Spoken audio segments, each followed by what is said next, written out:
வணக்கம். கீதா பஞ்சாமிரதம் என்று சின்மயா மிஷனால் தெரிவு செய்யப்பட்ட 5 ஸ்லோகங்களுடைய விளக்கத்தை பார்த்து கொண்டிருக்கின்றோம். முதல் 2 ஸ்லோகங்களும் எம்மை நாமே உயர்த்த வேண்டும் என்பது பற்றியும், எம்மை நாமே உயர்த்தி கொண்ட நாம் எவ்வாறு செயலாற்ற வேண்டும் என்பது பற்றியும் பேசப்பட்டது. தொடர்ந்து இந்த 3வது ஸ்லோகம் செயலுக்கு அதிக முக்கியத்துவம் கொடுக்கின்ற கர்மயோகத்தையும், பாவனைக்கு அதிக முக்கியத்துவம் கொடுக்கின்ற பக்தி யோகத்தையும் இணைக்கின்றது.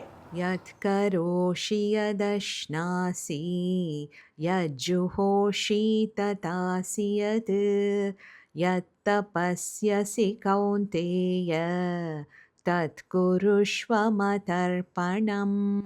யத் கரோஷி எதையெல்லாம் நாம் செய்கின்றோமோ, யத் அஷ்னாஷி எதையெல்லாம் நாம் சாப்பிடுகின்றோமோ, யத் ஜுஹோஷி எதையெல்லாம் நாம் யாகத்துக்கு அர்ப்பணம் செய்கின்றோமோ, யத் ததாசி எதையெல்லாம் நாம் தானம் செய்கின்றோமோ, யத் தபஸ்யசி எந்த தவத்தை நாம் மேற்கொள்கின்றோமோ, தத் குருஷ்வ மதர்ப்பணம் அவை எல்லாவற்றையும் இறைவனுக்கு அர்ப்பணம் செய்யும்படி குறிப்பிடப்பட்டிருக்கின்றது. இந்த ஸ்லோகத்தை நாம் முழுமையாக பார்க்கும்போது எமது அனைத்து செயல்பாடுகளையும் இந்த ஸ்லோகம் உள்ளடக்குகின்றது. அந்த அனைத்து செயல்பாடுகளையும் இறைவனுக்கு அர்ப்பணம் செய்யும்படி குறிப்பிடப்பட்டிருக்கின்றது. யத் கரோஷி என்று நாம் குறிப்பிடும் போது நாம் அன்றாடம் செய்கின்ற அனைத்து கடமைகளையும் இதில் உள்ளடக்கப்பட்டிருக்கின்றது. யத் அஷ்னாஷி என்பது நமது உடலை பேணும் பொருட்டு நாம் செய்கின்ற அனைத்து செயல்களும் இதனுள் உள்ளடங்குகின்றது. அடுத்ததாக யத் ஜுஹோஷி யத் தபஸ்யசி என்பதனுள் நாம் செய்கின்ற அனைத்து ஆன்மீக சாதனைகளும் உள்ளடக்கப்படுகின்றது.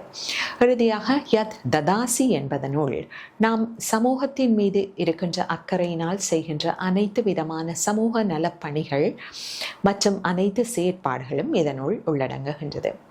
ஆக மொத்தத்தில் இவ்வாறு நாம் செய்கின்ற அனைத்து செயற்பாடுகளையும் இறைவனுக்கு சமர்ப்பண பாவத்தோடு செய்யும்படி இந்த ஸ்லோகம் குறிப்பிடுகின்றது. நாம் எதற்காக இவை அனைத்தையும் அர்ப்பணம் செய்ய வேண்டும் என்றால், எமது உடல், மனம், புலன்கள், திறமைகள், ஆற்றல்கள் அனைத்தும் இறைவனிடமிருந்தே எமக்கு தரப்பட்டவை. ஆகவே அவற்றை வைத்து நாங்கள் இந்த உலகில் செயலாற்றும் போது அனைத்து காரியங்களையும் இறைவனுக்கு அர்ப்பணமாக நாங்கள் செய்யும் போது அது எமது அகமாற்றத்துக்கு வழிவகுப்பதுடன் எமது வாழ்க்கையே ஒரு வழிபாடாக மாறுகின்றது. சிந்திப்போம். நன்றி.